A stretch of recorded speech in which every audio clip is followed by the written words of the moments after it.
जी परमेश्वर। हमें देवलोक चलना है। देवलोक? ये अचानक देवलोक जाने का निश्चय? आज देवलोक में देव माता अदिति का अभिनंदन है देवी, और आप तो हमारे विचारों से भलीभांति परिचित हैं। आप जानती हैं कि नारी का सम्मान हमारी दृष्टि में कितना महत्व रखता है। जानती हूँ परम श्रेष्ठ, जहाँ नारी का सम्मान होता है वहाँ आपका निवास होता है। हाँ देवी, यत्र नार्यस्तु पूज्यन्ते रमन्ते तत्र देवताः, और इसीलिए हमारा वहां उपस्थित रहना अनिवार्य है। तो फिर चलिए कमल नयन, मुझे भी ऐसे अवसर पर उपस्थित रहकर हार्दिक प्रसन्नता होती है। आइए। माता अदिति की, माता अदिति की, माता अदिति की, माता अदिति की, माता अदिति की, माता अदिति की, माता अदिति की, माता अदिति की, माता अदिति की, माता अदिति की, माता अदिति की, माता अदिति की, माता अदिति की। अभिनंदन देव माता, अभिनंदन। आप एक आदर्श माता है, आदर्श पत्नी है, आदर्श नारी है। मेरा प्रणाम स्वीकार कीजिए। मैं तो आपको और माता लक्ष्मी को देखकर धन्य हो गई त्रिलोकीनाथ। मेरे लिए तो आज का दिन मेरे जीवन का सर्वश्रेष्ठ दिन है। वो तो मेरे लिए भी है देवी। आज आपको आपके योग्य पुत्र सम्मानित कर रहे हैं, और मेरे लिए वो दिवस सृष्टि का सबसे श्रेष्ठ दिवस होता है जब संतान माता का अभिनंदन करती है। और आपने तो ऋषि कश्यप के प्रति अपने पत्नी धर्म को और अपनी संतान के प्रति अपने मातृत्व के धर्म को इतनी निष्ठा और गरिमा से निभाया है कि समस्त संसार को आपसे सीख लेनी चाहिए। देव माता तो मुझे मेरे पुत्रों ने बना दिया है, जिन्हें संसार देवता कहकर पुकारता है। परंतु सत्य इससे सर्वथा विपरीत है देवी। अर्थात? सत्य यह है कि संसार आपके पुत्रों को देवता इसलिए कहता है कि आपने उन्हें वो सारे संस्कार दिए जिन्हें पाकर ये देवता हो गए। मैंने तो उन्हें केवल माता का प्रेम दिया है सर्वेश्वर। निस्संदेह, परंतु माता का प्रेम वो विचित्र वस्तु है देवी, जो संतान को सुधार भी सकता है और संतान को बिगाड़ भी सकता है। आपने अपनी संतान को अच्छी शिक्षा दी, अच्छे आचार विचार दिए, अच्छाई और बुराई की पहचान कराई, जीवन जीने के ढंग सिखाए, उन्हें बुरी डगर पर चलने से रोका, उनकी हर भूल पर उन्हें टोका, और यही तो माता का वास्तविक प्रेम है। देवी, जिस प्रकार एक पौधे को अच्छे फलने फूलने के लिए सूर्य के प्रकाश, निर्मल जल और स्वच्छ वायु की आवश्यकता होती है, उसी प्रकार अपनी संतान को योग्य बनाने के लिए अच्छी शिक्षा, दीक्षा और मार्गदर्शन की आवश्यकता होती है। और यही तो सब आपने अपनी संतान को दिया। ये सब आप ही की कृपा है लक्ष्मी नारायण। नहीं देव माता, नहीं। जल को अपनी निर्मलता, वायु को अपनी शीतलता और पुष्प को अपनी सुगंध का ज्ञान नहीं होता। ये ज्ञान तो केवल उन्हीं को होता है जो जल को स्पर्श करते हैं, जो वायु का अनुभव करते हैं, जो पुष्प के समीप जाते हैं। हे देव माता अदिति, आप कितनी महान हैं, इसका अनुमान कदाचित आपको नहीं है, परंतु आपके पुत्रों को है, संसार को है, और मुझे है। बल्कि आपके मातृत्व को देखकर तो मुझ जैसा अजन्मा भी आपकी कोख से जन्म लेना चाहता है। हे त्रिलोकीनाथ, आपके सुंदर मुख से ये मधुर वाणी सुनकर मेरे हृदय की जो दशा है उसका वर्णन करने के लिए मेरे पास शब्द ही नहीं है। मेरा मन प्रसन्नता से फूला नहीं समा रहा। आपकी माता कहलाने से बड़ी उपलब्धि और क्या हो सकती है। जिसे ये स्थान मिल जाए त्रिलोक में, उसकी तुलना कोई नहीं कर सकता। तब हे देव माता अदिति, मैं आपको यह वचन देता हूं कि आपका पुत्र कहलाने का सौभाग्य अवश्य प्राप्त करूंगा। मैं धन्य हो गई त्रिलोकीनाथ। मैं उस दिन की प्रतीक्षा करूंगी। जाने की अनुमति दीजिए।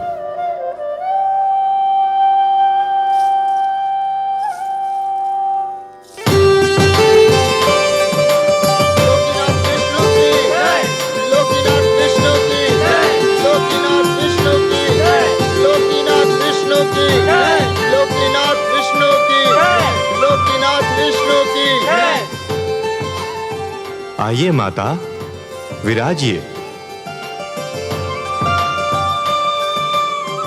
धन्यवाद पुत्रों, तुम्हारे कारण तो मुझे आज इतना महान वरदान मिल गया। पर हम तो आपको कुछ न दे सके माते। संतान से मां को और क्या चाहिए? सुख और आदर तो तुम सबने मुझे इतना दिया कि मुझे और किसी वस्तु की इच्छा न रही और ना ही आवश्यकता।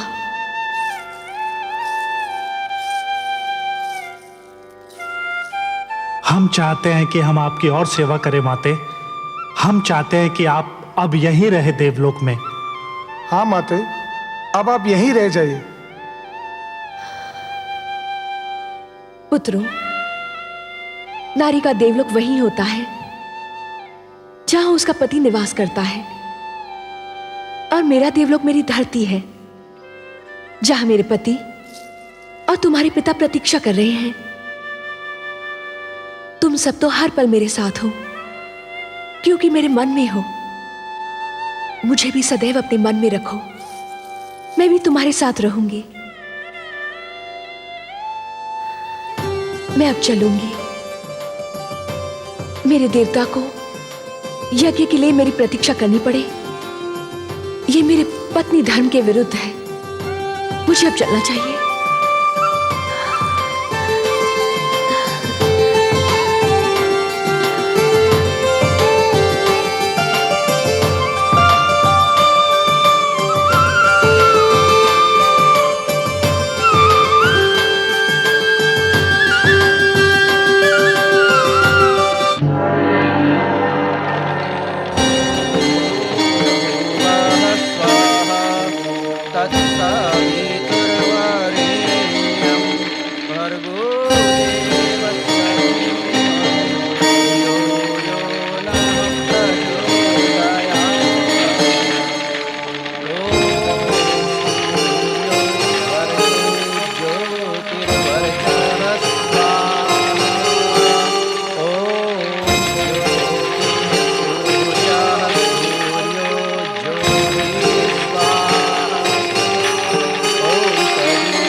सौभाग्यवती भव, आयुष्मती भव।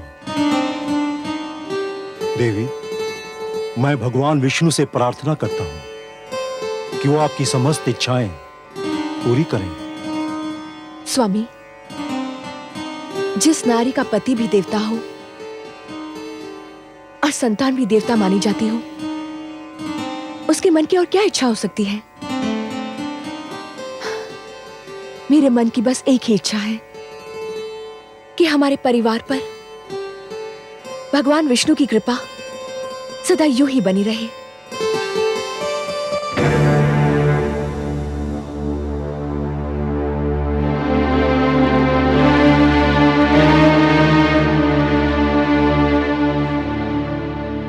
आप दोनों अब आ रही हैं, जबकि यह यज्ञ संपन्न हो चुका है।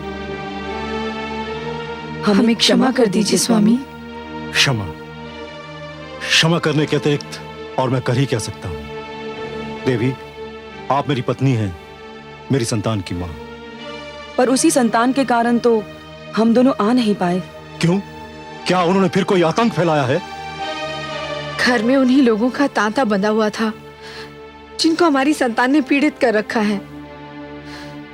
हमारी समझ में ये नहीं आता कि आपकी तीनों संतानों में आप ही का रक्त है। फिर ऐसा क्यों है कि देवी अदिति के पुत्र देवता कहलाते हैं और संसार मेरी संतान को असुर और देवी दनु की संतान को दानव कहकर पुकारता है? पिता का रक्त संतान का शरीर बनाता है देवी।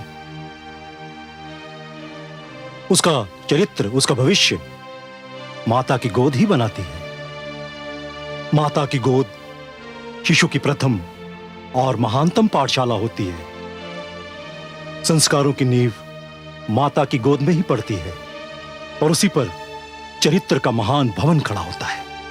शिशु अपनी माता की उंगली थामकर पहला पग उठाता है और यही पहला पग उसका भविष्य निर्धारित करता है। अदिति को ही देखिए, उन्होंने अपनी संतान को वो शिक्षा दी, वो संस्कार दिए, आज उन्हें श्रेष्ठ माना जाता है, देवता कहा जाता है। प्रभु की अनुपम देन है माता तेरा प्यार, तेरी गोदी में मिले जीवन को आकार। माँ से जो शिक्षा मिले वही बने संस्कार। माता के आशीष पर गर्व करे संसार, गर्व करे संसार। और आप दोनों ने अपनी संतान की शिक्षा की ओर कोई ध्यान नहीं दिया, उन्हें कभी बुरे कर्मों से रोकने की चेष्टा नहीं की। लाड प्यार करके उन्हें इतना बिगाड़ दिया कि आज वो आपकी भी नहीं सुनते। मैं उनको नहीं, आपको दोषी समझता हूं। और देवी धनु, आपके पुत्र हयग्रीव ने धरती पर वो उत्पात मचा रखा है कि संसार उससे पीड़ित है और मैं उससे लज्जित हूं।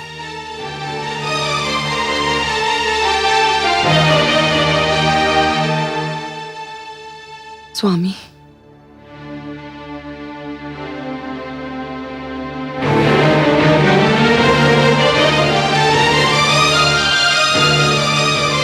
देवी अदिति, आप ही कोई उपाय बताइए कि मैं क्या करूं।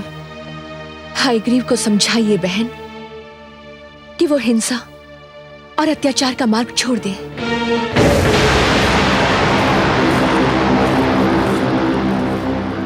नहीं होने दूंगा मैं मानव कल्याण। नहीं पुत्र हयग्रीव, नहीं, मेरी बात सुन। नहीं मां, हमें देवताओं से ज्ञान नहीं मिलेगा, न्याय नहीं मिलेगा, उस समय तक नहीं मिलेगा जब तक हम स्वयं आगे बढ़कर उनसे ज्ञान और न्याय छीन न लें। भगवान विष्णु मानव को ज्ञान देकर हमसे अधिक शक्तिशाली बनाना चाहते हैं। मैं हयग्रीव उस ज्ञान का अपहरण करूंगा, उसे बंदी बनाकर रखूंगा। ज्ञान का यह प्रकाश मानव समाज तक कदापि नहीं पहुंचने दूंगा। मैं भगवान विष्णु को पराजित करूंगा, देवताओं को पराजित करूंगा, समस्त मानव जाति को पराजित करूंगा। मां, हयग्रीव से आरंभ होगी दानव संस्कृति।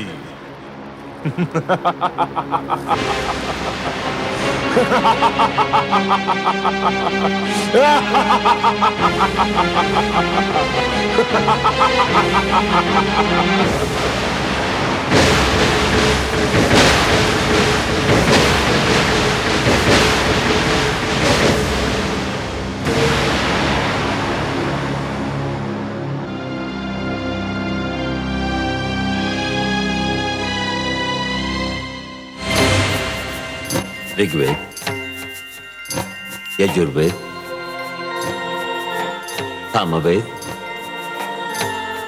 अथर्ववेद, मेरे निकट आइए।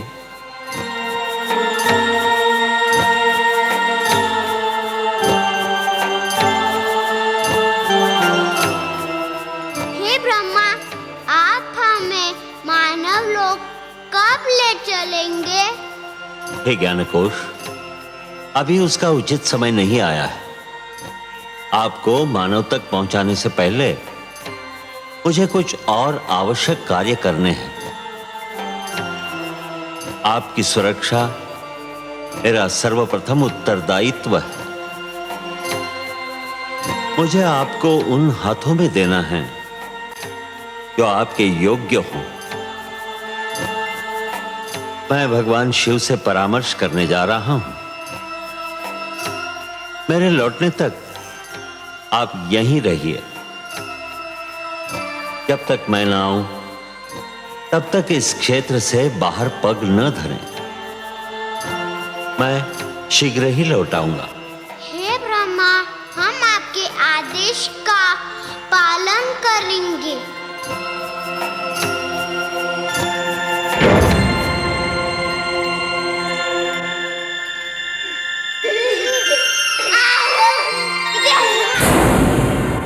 दानवराज हैग्रीव की, दानवराज हैग्रीव की, दानवराज हैग्रीव की, दानवराज हैग्रीव की, दानवराज हैग्रीव की, दानवराज हैग्रीव की, दानवराज हैग्रीव की, दानवराज हैग्रीव की, दानवराज हैग्रीव की, दानवराज हैग्रीव की।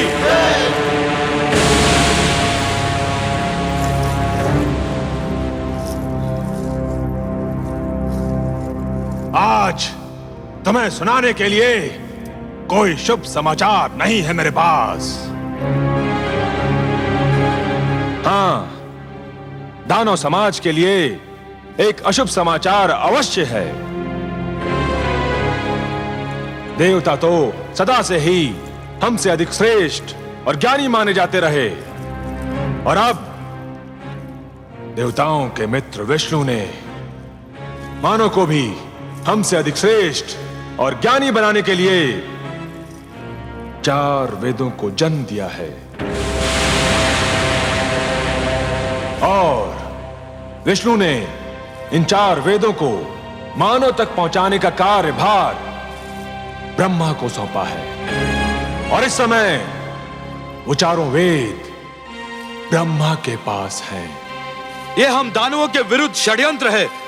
ये देवताओं का मानव के प्रति पक्षपात है। इसे किसी प्रकार रोकिए। रोकूंगा, अवश्य रोकूंगा।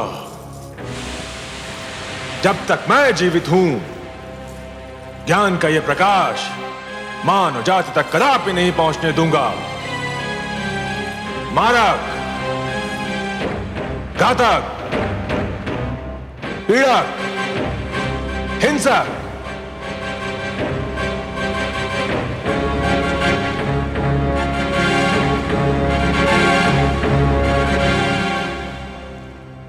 तुम चारों को अपनी शक्ति पर बड़ा गर्व है ना? आज तुम सबकी शक्ति की परीक्षा है।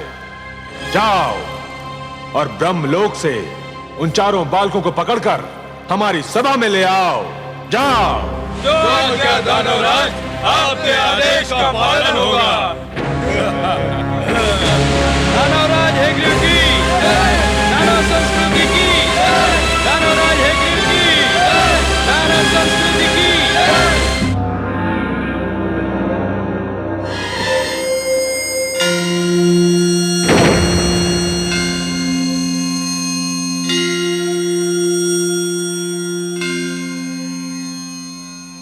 प्रणाम आदि प्रजापति ब्रह्मदेव।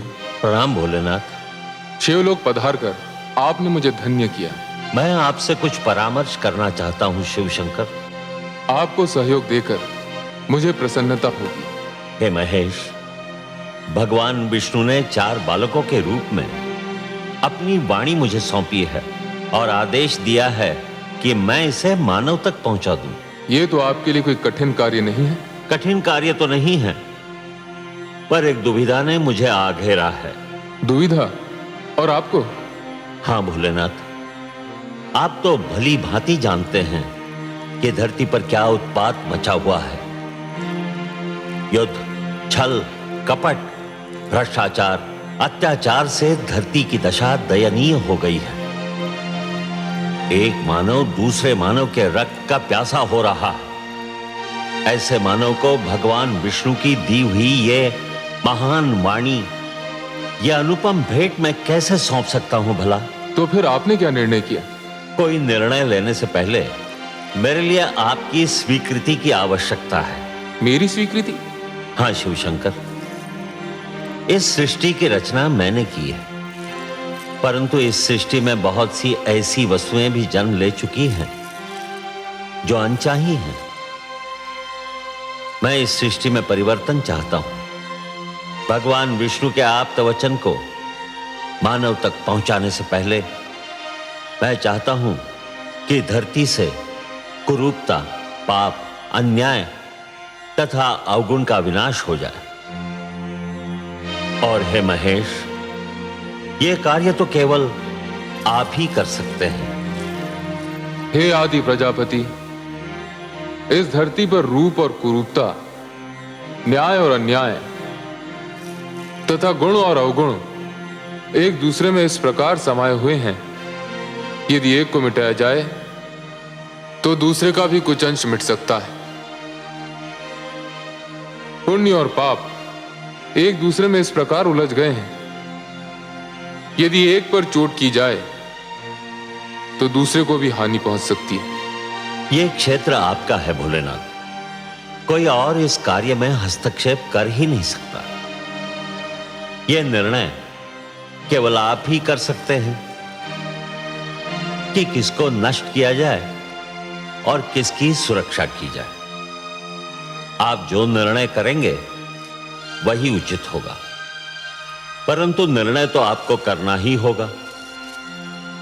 मुझे सोचने का अवसर दीजिए प्रभु।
क्या निर्णय है आपका भोलेनाथ? हे ब्रह्मदेव, मैं इस निष्कर्ष पर पहुंचा हूं कि सृष्टि को पूर्णतया नष्ट करना उचित नहीं होगा। धरती को बने अभी अधिक समय नहीं बीता है। मेरे विचार में नष्ट करने के स्थान पर धरती को स्वच्छ किया जाना चाहिए। जल स्वच्छ करने का कार्य करता है। जिस प्रकार मनुष्य जल में स्नान करके अपने शरीर पर जमे मैल को दूर कर देता है, ठीक उसी प्रकार यदि धरती जल में डूबकर उभरे तो उसकी समस्त बुराइयां धुल जाएंगी जो आपको अनचाही लग रही हैं। परंतु धरती तो जल में डूबकर उभर आएगी, पर उस पर बसी मानव जाति का क्या होगा? मैं नए मानव को जन्म दूंगा। उसमें भी एक कठिनाई है। क्या कठिनाई है भोलेनाथ? आपके पुत्र मनु मानव सुरक्षा के लिए तप कर रहे हैं। वे मानव जाति का विनाश होने नहीं देंगे। तप करना उसके अधिकार में है, किंतु सृष्टि के विनाश को रोकना उसके अधिकार में नहीं है। मनु को उसका कर्म करने दीजिए। भगवान विष्णु की स्तुति कर रहा है वो। उसका और उसके तप का परिणाम भगवान विष्णु की इच्छा पर छोड़ दीजिए। मैंने आपसे जो निवेदन किया है, मुझे उसका उत्तर चाहिए भोलेनाथ। उत्तर? उसका तो केवल एक ही उत्तर है। धरती पर जल प्लावन होगा। हे शिव, मैं आपको प्रणाम करता हूं।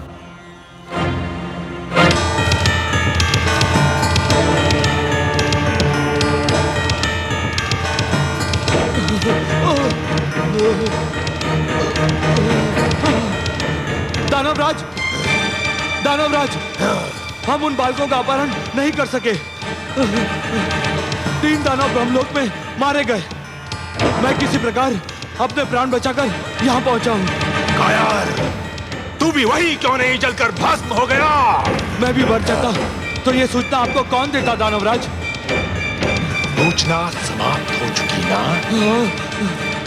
तो फिर अब तेरा कार्य भी समाप्त हो गया। अब तुझे जीवित रहने की कोई आवश्यकता नहीं।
बालकों, मेरा चमत्कार देखना चाहते हो तो आओ, मेरे पास आओ। हम यहाँ से बाहर नहीं जा सकते। क्यों? क्यों नहीं आ सकते? भगवान ब्रह्मदेव का आदेश है कि हम इस क्षेत्र से बाहर पग भी न धरे। अरे वो तो महाकपटी है, तुमसे छल कर रहा है। ब्रह्मा जैसे महान देवता के लिए ऐसा शब्द मुख से निकालते हुए तुम्हें लज्जा नहीं आती? लज्जा?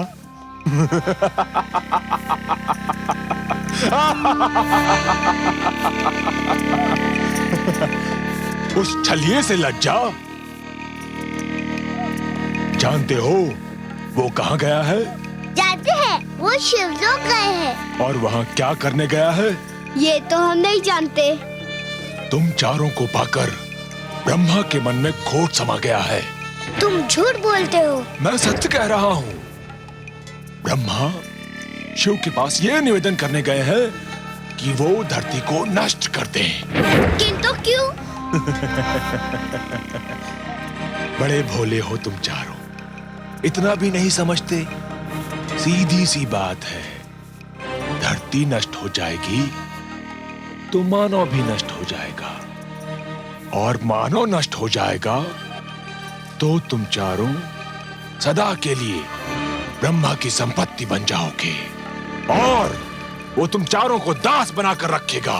हम कैसे मान ले कि तुम सच बोल रहे हो? इसीलिए तो मानव समाज ने मुझे यहाँ भेजा है कि मैं तुम चारों को ब्रह्मा के पंजे से मुक्त करा के उसके पास पहुंचा दूं जिसकी तुम धरोहर हो।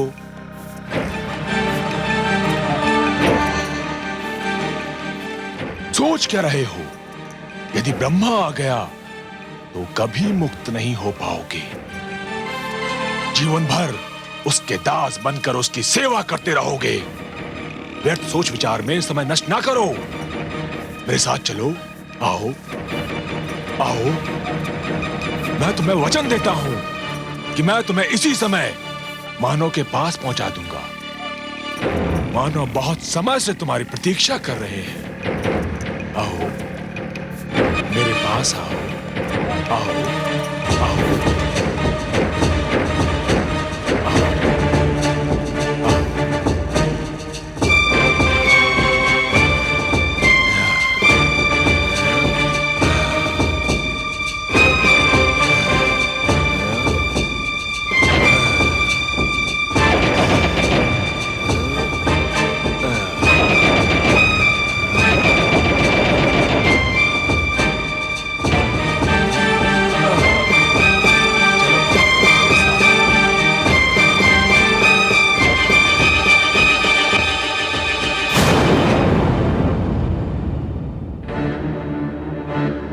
ऋग्वेद, यजुर्वेद, सामवेद, अथर्ववेद, कहाँ हो तुम?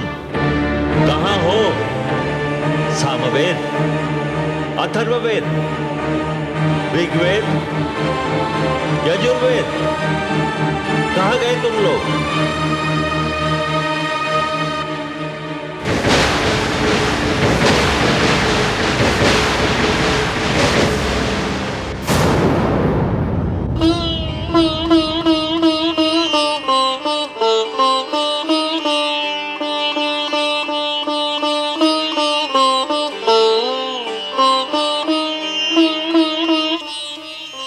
सर्वेश्वर, आपने अपनी जो धरोहर ब्रह्मा जी को सौंपी थी उसे कोई चुरा कर ले गया है। देख रहा हूं देवी। किंतु आप तो योग निद्रा में थे। आपने? ध्यानस्थ था देवी। निद्रा और ध्यान में बस थोड़ा सा ही तो अंतर होता है। निद्रा में शरीर के साथ साथ मस्तिष्क भी सो जाता है, और ध्यान में मस्तिष्क सचेत और पूर्ण रूप से जागा हुआ होता है। हे सर्वेश्वर, फिर आप शांत क्यों हैं? शांत इसलिए हूं कि मैं देखना चाहता हूं कि हयग्रीव मेरे आप्त वचन को कहां ले जा रहा है। जब तक पूरी घटना को देख न लिया जाए, समझ न लिया जाए, उसके परिणामों का अनुमान न लगा लिया जाए, तब तक कोई भी पग उठाना उचित नहीं होगा। शीघ्रता मानव की प्रवृत्ति है। मुझे इस घटना को पूर्णतया देख लेने दीजिए महादेवी।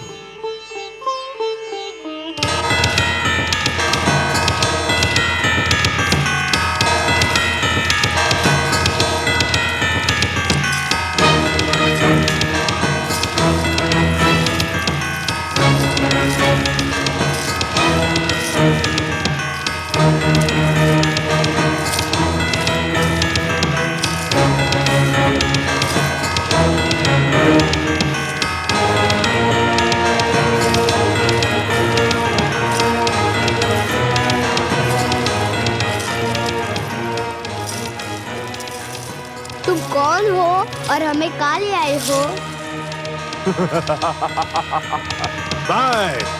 अग्रीव दानव हूं और ये मेरा भवन है और तुम चारों अब सदैव यहीं रहोगे। तुम कपटी हो। तुमने हमारे साथ छल किया। तुम्हें अपने अधिकार में लेने के लिए मैं कुछ भी कर सकता था, पर भगवान ने हमें मानव के लिए बनाया है। हम मानव कल्याण के लिए रचे गए हैं। हमें मानव के पास जाना है। अब तुम कहीं नहीं जाओगे। बड़ी कठिनाई से तुम्हें प्राप्त किया है। अब देखता हूं मानव हमसे अधिक शक्तिशाली कैसे बनता है। तुमने हमें मुक्त नहीं किया तो भगवान विष्णु तुम्हारा सर्वनाश कर देंगे।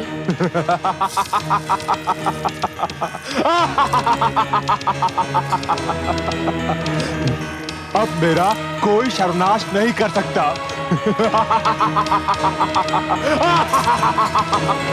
और यदि तुम में से किसी ने भी यहां से भागने का प्रयत्न किया तो तुम सबको नष्ट कर दूंगा।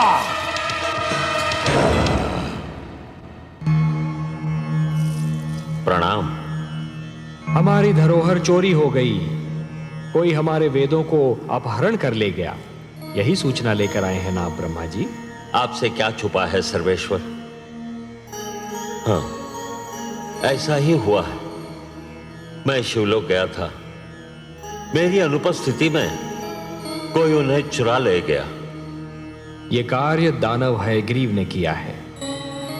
जब से देवताओं ने दानवों और असुरों पर श्रेष्ठता प्राप्त की है, तभी से वो दुष्ट द्वेष की अग्नि में जल रहे थे। अब जब उन्हें यह ज्ञात हुआ कि वेदों के कारण मानव भी उनसे श्रेष्ठ हो जाएगा, तो वो सहन नहीं कर सके। मैं हयग्रीव को ऐसा कड़ा दंड दूंगा कि वो जीवन भर भूल नहीं पाएगा। ब्रह्मा जी, वेद मेरी वाणी है।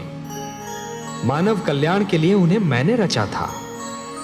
उसने वस्तु मेरी चुराई है और इसीलिए अपने विरुद्ध किए गए अपराध का दंड भी उसे मैं ही दूंगा। परंतु आप निश्चिंत रहिए। काग अपनी चाल बदल लेने से हंस नहीं बन जाता।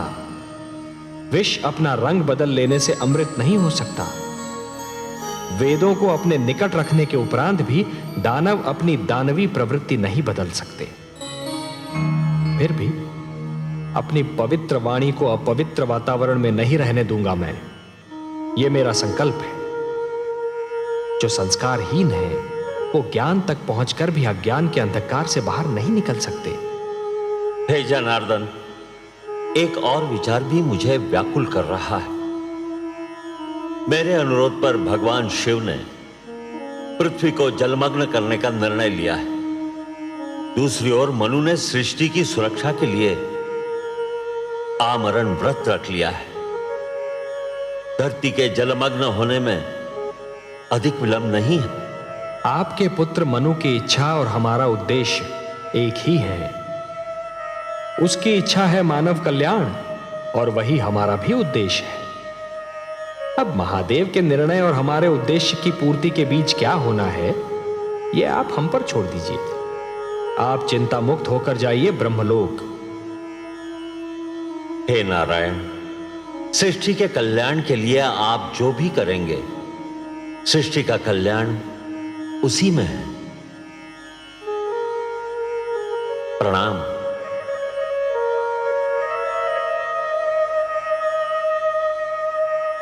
हे प्रभु, अब क्या होगा? आप क्या करेंगे? ब्रह्मापुत्र मनु का क्या होगा? दानव हयग्रीव आपके ज्ञान को नष्ट करने पर तुला हुआ है और भगवान शिव ने पृथ्वी को जलमग्न करने का निर्णय ले लिया है।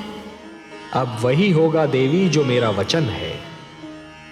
मैं वचनबद्ध हूं कि जब भी कोई शक्ति मानवता के लिए संकट बनेगी तो मैं उसे अवश्य रोकूंगा। जिस प्रकार सूर्य अपना तेज बांटना नहीं छोड़ सकता, जिस प्रकार एक दीपक अपना प्रकाश फैलाना नहीं छोड़ सकता, उसी प्रकार मैं भी अपने वचन से मुख नहीं मोड़ सकता देवी। अब मेरे प्रथम अवतार का समय आ गया है देवी। मत्स्य अवतार। परित्राणाय साधूनां विनाशाय च दुष्कृतां धर्म संस्थापनार्थाय संभवामि युगे युगे। हे प्रभु, अब क्या होगा? आप क्या करेंगे? ब्रह्मापुत्र मनु का क्या होगा? दानव हयग्रीव आपके ज्ञान को नष्ट करने पर तुला हुआ है और भगवान शिव ने पृथ्वी को जलमग्न करने का निर्णय ले लिया है। अब वही होगा देवी जो मेरा वचन है। मैं वचनबद्ध हूं कि जब भी कोई शक्ति मानवता के लिए संकट बनेगी तो मैं उसे अवश्य रोकूंगा। जिस प्रकार सूर्य अपना तेज बांटना नहीं छोड़ सकता, जिस प्रकार एक दीपक अपना प्रकाश फैलाना नहीं छोड़ सकता, उसी प्रकार मैं भी अपने वचन से मुख नहीं मोड़ सकता देवी। अब मेरे प्रथम अवतार का समय आ गया है देवी। मत्स्य अवतार। परित्राणाय साधूनां विनाशाय च दुष्कृतां धर्म संस्थापनार्थाय संभवामि युगे युगे। मत्स्य अवतार? हां देवी, मैं मत्स्य का रूप धारण करके पृथ्वीलोक पर जाऊंगा। आप पृथ्वीलोक जाएंगे? हाँ महादेवी। और मैं? मेरा क्या होगा? जब से आपने मेरी रचना की है, मैं आपके बिना एक पल भी नहीं रही हूं।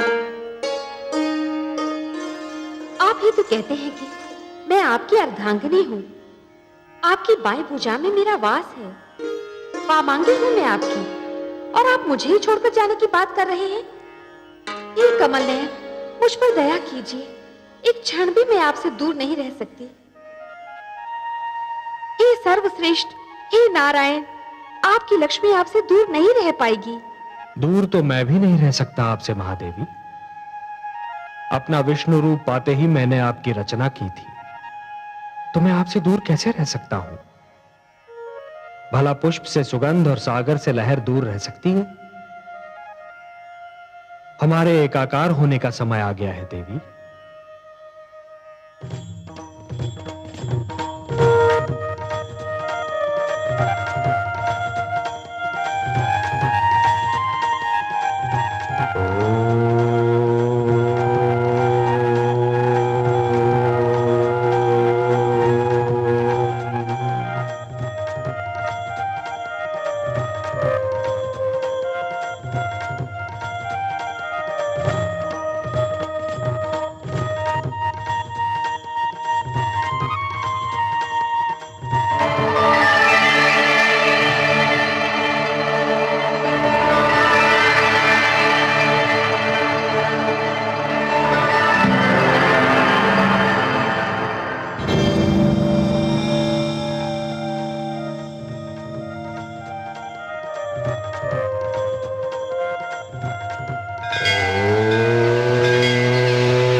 धरती मां, मैं जानती थी कि मानव कल्याण के लिए, अपने आप्त वचन की रक्षा के लिए मेरे दीनदयाल भगवान श्री विष्णु मेरे आंगन को अवश्य पावन करेंगे। और यही हुआ। वासुदेव ने मछली का रूप धारण करके अपना पहला अवतार लिया, किंतु दो समस्याएं थीं। पहली ये कि ब्रह्मा के परामर्श पर भगवान शिव ने धरती को जलमग्न करने का निर्णय कर लिया, और दूसरी ये कि ब्रह्मा पुत्र मनु ने मानव की रक्षा की ठान ली थी। मनु वृद्ध हो चुके थे, पर उनके मन में मानव कल्याण की रक्षा की इच्छा अब भी प्रबल थी। उन्होंने आमरण व्रत कर रखा था। उनकी पत्नी शत्रुपा को ब्रह्मा का आशीर्वाद था कि समय उनके यौवन को कभी प्रभावित नहीं करेगा। वो अब भी युवती थी, किंतु एक सती की भांति अपने पति की सेवा में तत्पर थी।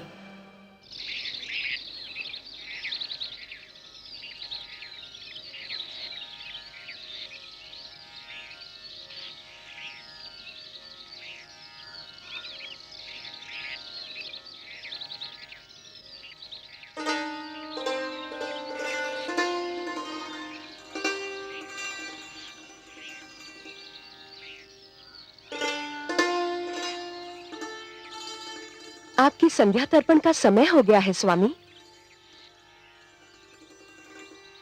क्षमा कीजिए, मैंने आपका ध्यान तोड़ दिया। तोड़ने का कार्य तो तुमने कभी किया ही नहीं देवी। तुमने तो जब किया जोड़ने का ही कार्य किया।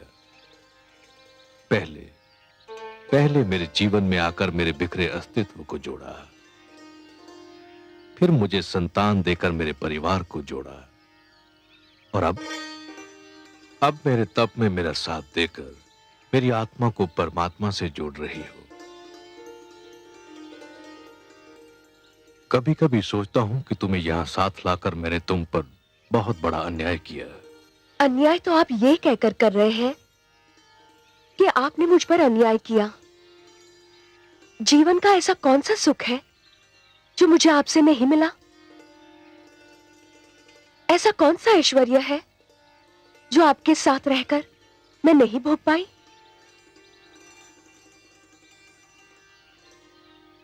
मैं बहुत ही स्वार्थी कहलाती यदि मैं आपसे केवल सुख पाती रहती, आपके दुख और आपके कष्ट की भागीदार न बनती।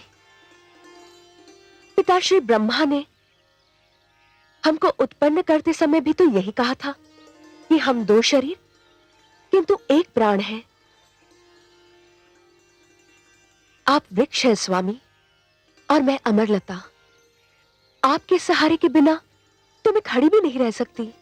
तुमने जिस प्रकार सतीत्व के धर्म का पालन किया है, उसी से प्रसन्न होकर पिता श्री ब्रह्मा ने तुमको वरदान दिया कि तुम सदैव वैसी की वैसी रहोगी जैसी पिता श्री ने तुम्हें उत्पन्न किया था। तुम्हारी आयु आती जाती ऋतुओं और बीते समय से कदापि प्रभावित नहीं होगी। आपके मुख पर आपकी तपस्या, आपके निश्चय और आपकी कल्याणकारी प्रवृत्ति का तेज है स्वामी। मानव जाति के कल्याण के लिए आप आमरण व्रत कर रहे हैं। मानव जाति को बचाने के लिए आप तपस्या कर रहे हैं स्वामी। तुम भी तो मेरी भांति केवल जल का सेवन कर रही हो देवी। तुमने ये व्रत क्यों रखा है? मैं अपने सुहाग की रक्षा के लिए व्रत कर रही हूं। अब उठिए, सूर्यास्त का समय हो गया है।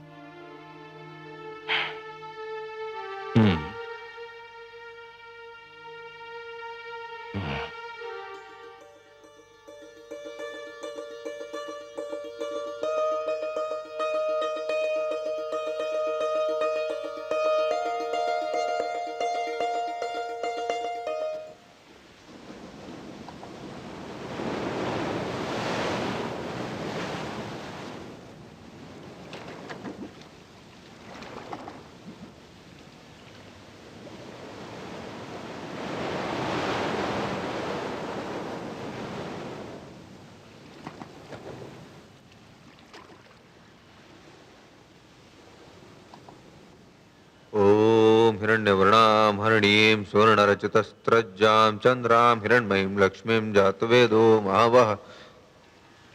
ठहरिए महाराज। तुम? क्या मैंने अभी तुम्हारी वाणी सुनी थी? हाँ महाराज, मैंने ही विनती की थी कि मुझे जल में न छोड़िए। किंतु क्यों? तुम तो जलचर हो। तुम्हारा तो जीवन ही जल के बिना संभव नहीं। ये सत्य है महाराज, परंतु जल में भी मेरा जीवन संभव नहीं। क्यों? क्या कष्ट है तुम्हें? आप जहाँ मुझे छोड़ने जा रहे हैं, वहाँ बड़ा मत्स्य और छोटी मत्स्य को निगल जाता है। मैं वहाँ सुरक्षित नहीं रह पाऊंगा। मुझ पर दया करें। तो फिर तुम्हें कहाँ रखूं जहाँ तुम सुरक्षित रह सको? मुझे अपने कमंडल में रख लीजिए महाराज। आपके जल भरे कमंडल में मुझे कोई भय नहीं होगा। यदि तुम ऐसा समझते हो तो मुझे कोई आपत्ति नहीं।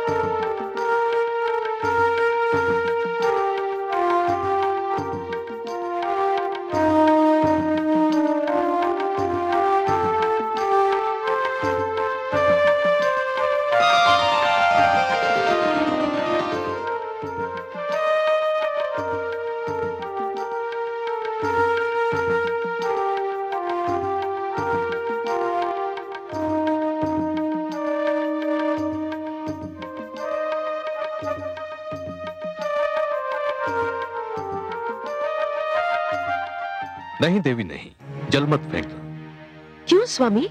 कमंडल में एक मत्स्य है, मैंने उससे जीवन रक्षा का वचन दिया है। ये तो छोटी सी मछली है। यह आपने बहुत अच्छा किया जो मुझे बता दिया, नहीं तो इसके प्राण चले जाते।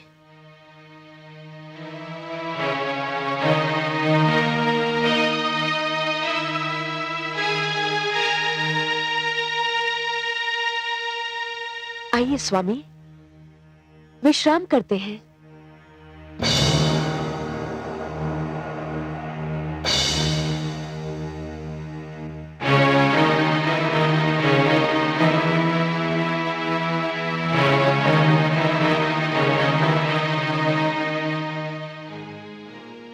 हे दानवराज, आप हमें मुक्त कर दीजिए।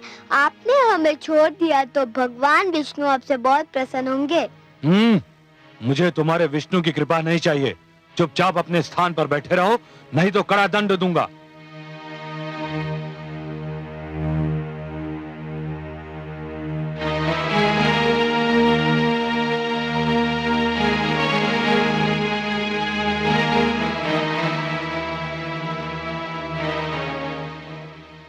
कौन है ये सुंदर बालक? इन्हें किसने बंदी बनाया है? हम भगवान विष्णु के आप्त वचन माता दानव हयग्रीव हमारा अपहरण करके हमें यहाँ ले आया है। छोड़ दो इन्हें।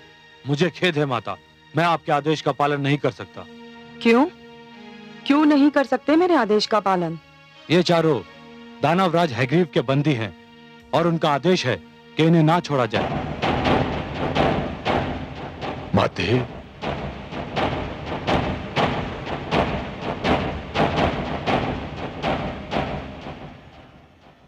पुत्र, इन बेचारों को क्यों बंदी बनाकर रखा है?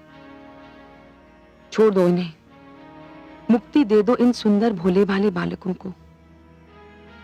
नहीं मां, ये नहीं हो सकता। ये भगवान विष्णु के आप्त वचन हैं, ज्ञान का भंडार है, बहुत महान है। जानता हूं मां, इसीलिए तो इनका अपहरण किया है। विष्णु ने इन्हें मानव कल्याण के लिए जन्म दिया है, दानव समाज को नीचा दिखाने के लिए रचा है इन्हें। परंतु पुत्र, तू क्या करेगा इनका? कुछ नहीं मां, बस इन्हें बंदी बनाकर रखूंगा। ज्ञान, बुद्धि और प्रकाश को तू बंदी बनाकर रखना चाहता है? मेरी मान, यदि तू इन्हें ले ही आया है तो इनसे कुछ ज्ञान सीख ले, बुद्धि प्राप्त कर ले, इनके प्रकाश से अपने जीवन में उजाला कर ले। मुझे इन वस्तुओं की कोई आवश्यकता नहीं है मां। कैसे आवश्यकता होगी तुझे इन वस्तुओं की? तेरे मस्तिष्क में तो अज्ञान और अहंकार भरा हुआ है। कैसा अभागा है तू? तेरे घर में ज्ञान और बुद्धि के 4 दीपक हैं और तू अंधेरों में भटक रहा है। मां, तुम जब भी आती हो मेरे लिए अब शब्दों का ही उपहार लाती हो। कैसी माता हो तुम? कैसी माता हूं मैं? एक अभागन माता हूं। और कैसी माता हूं मैं? मैं ऐसी माता हूं जिसे उसकी संतान ने एक पल भी सुख नहीं दिया। तुम चाहती क्या हो मां? मैं चाहती हूं कि तू इन्हें मुक्त कर दे। नहीं करूंगा। तो फिर मैं ले जाऊंगी इन्हें अपने साथ। नहीं ले जाने दूंगा। मैं देखती हूँ कौन रोकता है मुझे। मैं रोकूंगा इन्हें।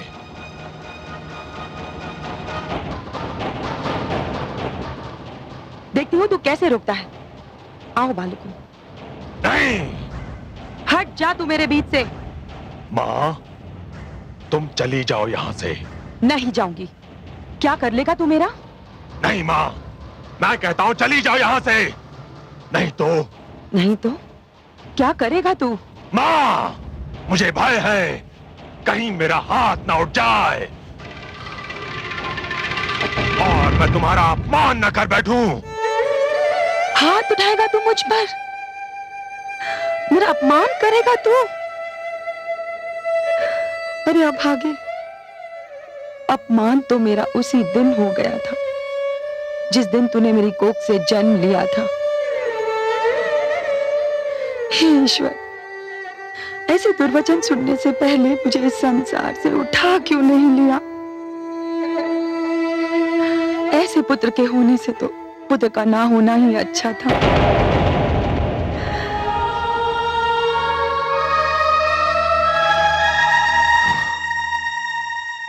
अब तुमने यदि किसी से सहायता मांगी अथवा मांगने की चेष्टा की तो मैं तुम सबको नष्ट कर दूंगा।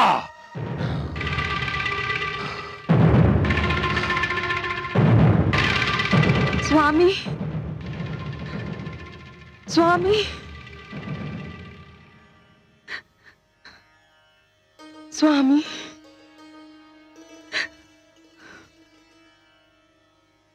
आगे कुछ कहने की आवश्यकता नहीं है देवी। मैं आपकी ये दशा देखकर जान गया हूं कि आप अपने पुत्र हयग्रीव से मिलकर आ रही हैं। हाँ स्वामी, परंतु आज तो वो अयोग्यता की सारी सीमाएं पार कर गया।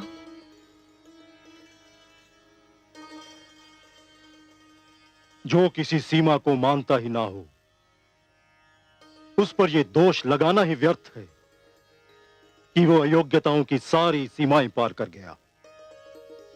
फिर भी क्या किया है उसने? उसने भगवान विष्णु के आप्त वचन 4 वेदों को बंदी बनाकर रखा है। मैंने उन्हें मुक्त कराना चाहा तो उसने मुझ पर हाथ उठाने की धमकी दे डाली। मन में तो आया कि उसे शाप ही दे दूं। तो फिर दे दिया होता। शरीर का जो भाग सड़ जाए उसे काटकर फेंक देना ही उचित होता है। कैसे देती स्वामी? मैं मां हूं, भले एक कुपुत्र की मां सही,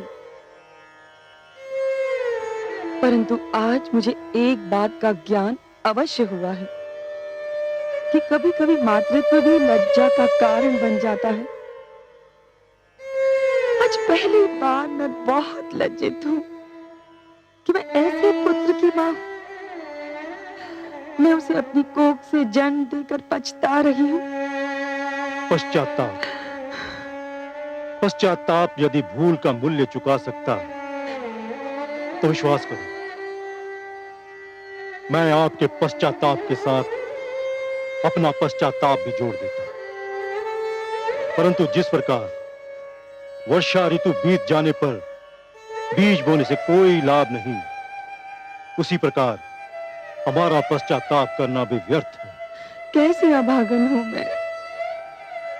जानती हूं हयग्रीव के इस दुष्कर्म का क्या परिणाम होगा, फिर भी कुछ नहीं कर सकती। कुछ नहीं। शांत हो जाओ। सब कुछ भगवान विष्णु पर छोड़ दीजिए। वो जो भी करेंगे उचित ही होगा, न्याय के अनुकूल होगा। शांत हो जाओ।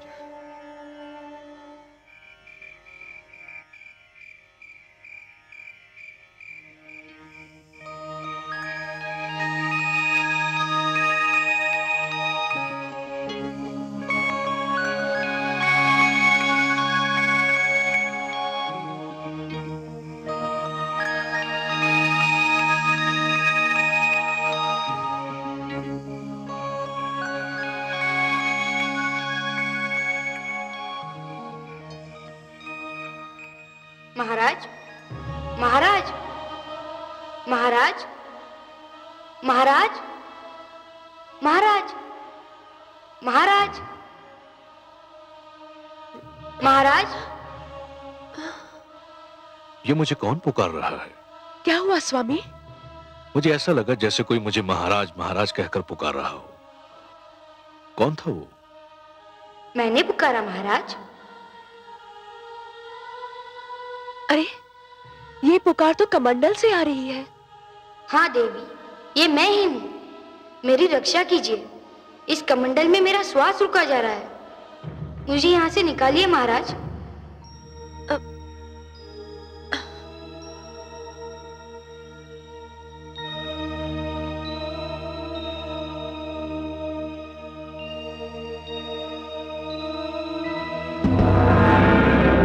अरे, मत्स्य का आकार तो कमंडल के बराबर हो गया है। मुझे अनुमान नहीं था कि कोई जलचर एक ही रात्रि में इतना बड़ा हो जाता है। इस कमंडल में तो इसका श्वास घुट जाएगा। मैं इसे बाहर के जलाशय में छोड़ आता हूं, इसे वहां चैन मिल जाएगा।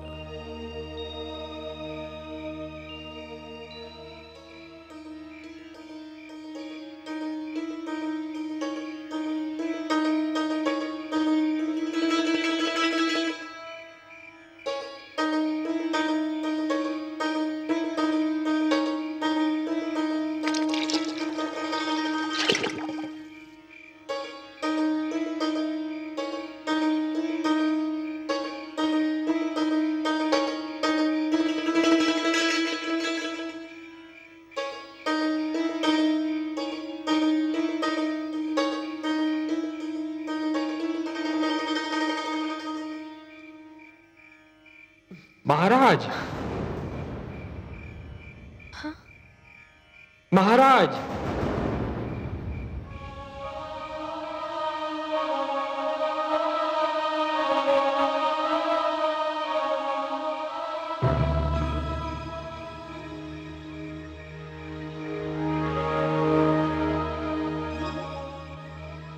इसका आकार तो इतनी शीघ्रता से बढ़ रहा है कि मैं आश्चर्यचकित रह गया हूं। मैंने किसी मत्स्य को एक ही रात्रि में इस प्रकार बढ़ते नहीं देखा है। स्वामी, क्या ये मत्स्य है? मुझे तो शंका हो रही है कि ये मत्स्य नहीं कुछ और ही है। अरे कुछ नहीं है देवी, संसार में ऐसे चमत्कार तो होते ही रहते हैं। यह भी ईश्वर का कोई चमत्कार होगा। आप चिंता मत कीजिए। तो अब आप इसे कहां ले जाएंगे?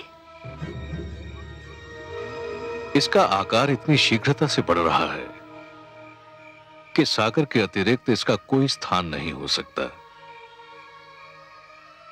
मैं इसे ले जाकर सागर में छोड़ दूंगा। अब इसे किसी बड़े मत्स्य या जीव जंतु का भय नहीं है।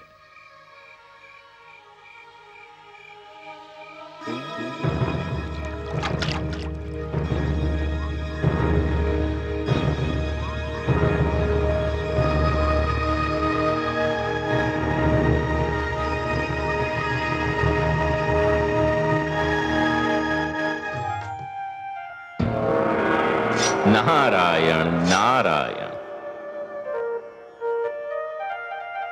प्रणाम पिताश्री, बारंबार प्रणाम।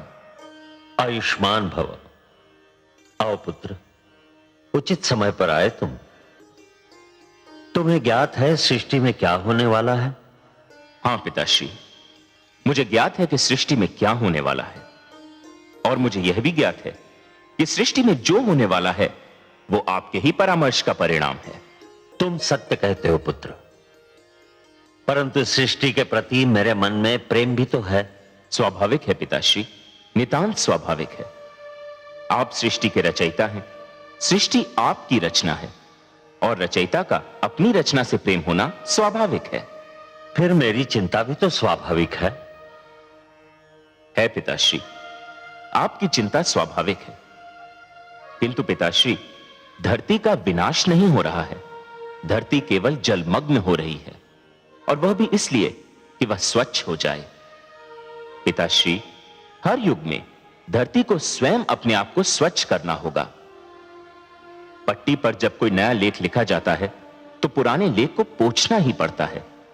सूर्य का प्रकाश समेटने के लिए आकाश को चांद तारों की चादर लपेटनी ही पड़ती है। धरती को महान आदर्शों के लिए तैयार करने के उद्देश्य से मानव जाति का यह कर्तव्य बनता है कि वह संकुचित विचारधारा को हटा दे। यदि यह कार्य मानव स्वयं कर ले तो देवताओं को हस्तक्षेप करने की कोई आवश्यकता नहीं, किंतु यदि मानव यह परिवर्तन नहीं ला सकता तो देवी शक्तियों को हस्तक्षेप करना ही पड़ता है, जो आप कर रहे हैं। जानता हूं पुत्र, पर जिस धरती को स्वच्छ करने के उद्देश्य से जलमग्न होना है, उस पर मेरा पुत्र मनु भी तो है। मुझे चिंता है कि मनु का क्या होगा। ओह, तो भ्राता मनु की चिंता ने आपको व्याकुल कर रखा है। प्राणियों की रचना करते करते आप स्वयं मोहग्रस्त हो गए। नारायण नारायण। पिताश्री, माना कि पुत्र मोह की भावना को नकारा नहीं जा सकता, बड़ी स्वाभाविक सी बात है ये। किंतु पिताश्री, पुत्र मोह मानव दुर्बलता का लक्षण है। देवता इन भावनाओं से ऊपर हैं। आपके लिए तो संपूर्ण मानव जाति संतान के समान है। फिर आप किसी एक की चिंता क्यों कर रहे हैं? आपने भगवान शिव को जल प्लावन करने का परामर्श देकर अपना कर्तव्य निभाया। भगवान शिव आपका परामर्श मानकर अपना धर्म निभा रहे हैं। अब इस जल प्लावन से किसको बचाना है, कैसे बचाना है और कितना बचाना है, यह आप मेरे लक्ष्मी नारायण पर छोड़ दीजिए। पालन करता तो वही हैं। धन्य हो पुत्र, धन्य हो। तुम्हारी तर्क संगत बातों ने मेरे मन का बोझ हल्का कर दिया। यह सत्य है कि अंधकार कितना भी घना क्यों न हो, एक नन्हा सा दीपक उसे दूर करने के लिए पर्याप्त है। तुम्हारे तर्क ने भी इसी प्रकार मेरी चिंता और आशंकाओं को दूर कर दिया। संसार यदि तुम्हें महानतम तथा सर्वोत्तम मार्गदर्शक कहता है तो उचित ही कहता है। अपने परम पूज्य पिताश्री की चिंता दूर करके मैंने केवल अपना पुत्र धर्म निभाया है। मुझे आपकी सेवा करने का अवसर मिलता रहे, यही मेरी कामना है। क्योंकि पिता की सेवा करके मन को जो संतोष मिलता है उसका आनंद ही कुछ और है। नारायण नारायण।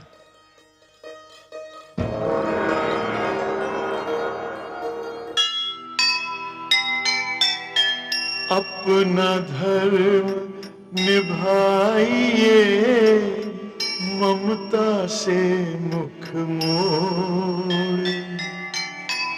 नारायण के हाथ है जग रक्षा की डोर। चिंता मुक्त हुए पिता, ज्ञानी का सुन ज्ञान।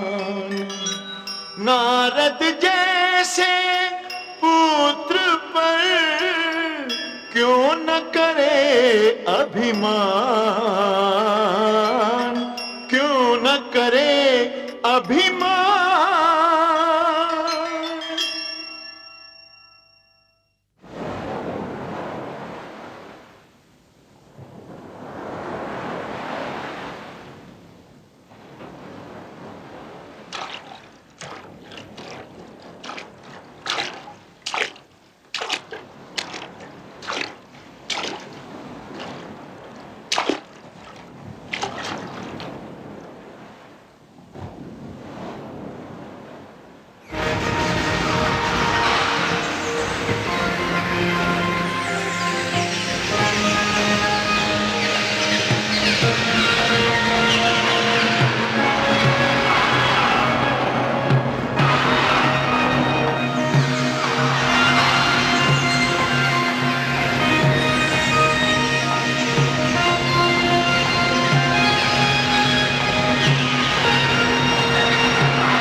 ये क्या हो रहा है भगवान?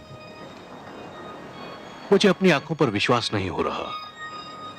एक नन्हा सा मत्स्य जिसे मैंने अपने कमंडल में शरण दी थी, वो इतना विशालकाय हो गया है कि ये अथाह विशाल सागर भी इसके लिए छोटा दिखाई पड़ रहा है। ये कैसी लीला है? ये साधारण मत्स्य हो नहीं सकता। मुझे बताइए आप कौन हैं? मैं आपके दर्शन के लिए व्याकुल हूं। मुझे दर्शन दीजिए प्रभु।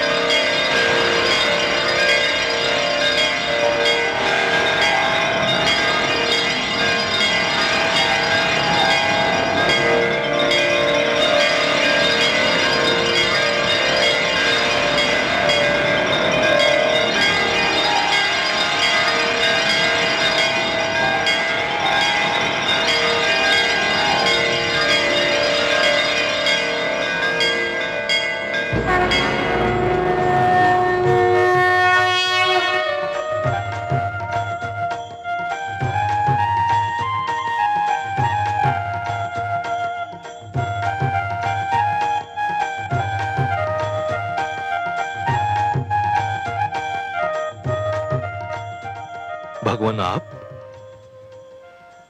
हे जगदीश्वर, हे जनार्दन, हे सर्वेश्वर, ये आप हैं प्रभु। मेरे सौभाग्यशाली नेत्रों को आपके दर्शन हो रहे हैं। हाँ मनु, ये मैं ही हूं। आपके अतिरिक्त और कौन हो सकता था हे पद्मनाभ? ये लीला तो केवल आप ही दिखा सकते हैं कि सिमटे तो मानव की अंजुरी में समा जाएं और फैलें तो धरती और आकाश को भी ढक लें। आप मेरी अंजुरी में ठहरे, मेरी कुटिया में रहे। मैं किन शब्दों में आपको धन्यवाद दूं? हे सर्वश्रेष्ठ, आप महान हैं। मैं अपने भाग्य पर जितना भी गर्व करूं कम है। आपको कोटि कोटि प्रणाम हे लक्ष्मी नारायण।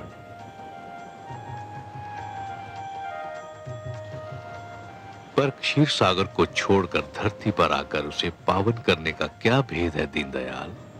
हे मनु, मानव कल्याण की जिस चिंता के कारण तुमने आमरण व्रत कर रखा है, उसी चिंता ने मुझे भी पृथ्वी पर आने के लिए विवश कर दिया। अब मेरी बात ध्यान से सुनो।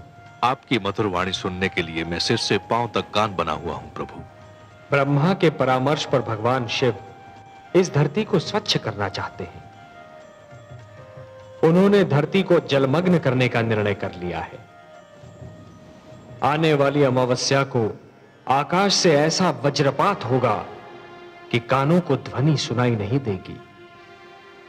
ऐसी वर्षा होगी मनु कि मानो लगेगा कि आकाश में छेद हो गया। जल का एक रेला आएगा और यह धरती गहरे जल में डूब जाएगी। मैं तुम्हें डूबने से बचाना चाहता हूं मनु। मैं आपकी कृपा और अनुकंपा को कैसे धन्यवाद दूं? परंतु हे जगदीश्वर, जब समस्त धरती ही डूब जाएगी, मानव जाति ही नष्ट हो जाएगी, तो मैं अकेला बचकर क्या करूंगा? हे मनु, जीवन मानव से महानतर है। मानव को मृत्यु आ सकती है, परंतु जीवन कभी नहीं मरता। जिस प्रकार एक डाली से एक पुष्प टूटता है परंतु वहीं से दूसरा पुष्प भी फूटता है, उसी प्रकार जहां एक जीवन का अंत होता है वहीं पर दूसरा जीवन प्रारंभ होता है। एक पीढ़ी चली जाती है परंतु वहीं दूसरी पीढ़ी पहली पीढ़ी के स्थान को रिक्त नहीं रहने देती। यही जीवन की परंपरा है। तुम इसी परंपरा को अक्षुण्ण रखोगे, तुम इसी परंपरा को जीवित रखोगे। यही मेरा उद्देश्य है। आपके आदेश का पालन तो मेरा परम धर्म है प्रभु।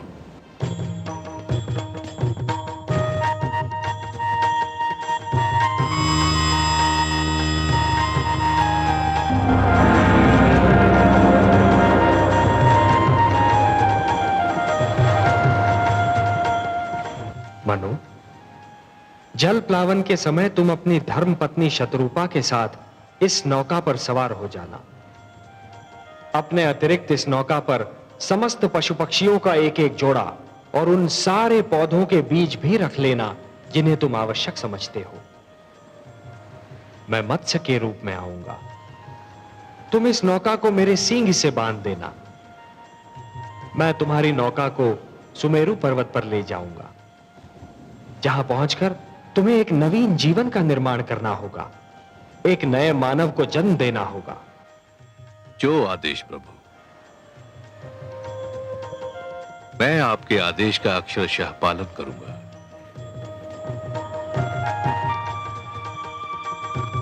तथास्तु।